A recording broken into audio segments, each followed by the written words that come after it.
How to know if someone saved your number on WhatsApp. Hi everyone, I'm here to assist you today. Without any delay, let's jump right in. First, open WhatsApp, log into your account, then click on three dots at the top right corner of your screen.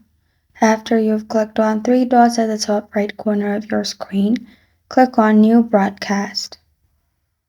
You'll find all your contacts. Simply add the person you want to know in the broadcast. After your broadcast is made, simply send message in the broadcast.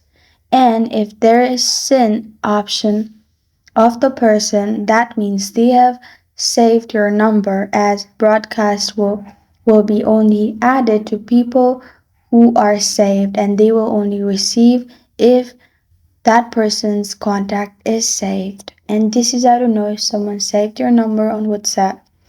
Thank you for joining me today. If this video helps you out, please leave a like and subscribe for more. Got a question or want to suggest a topic? Comment below. Thank you for watching.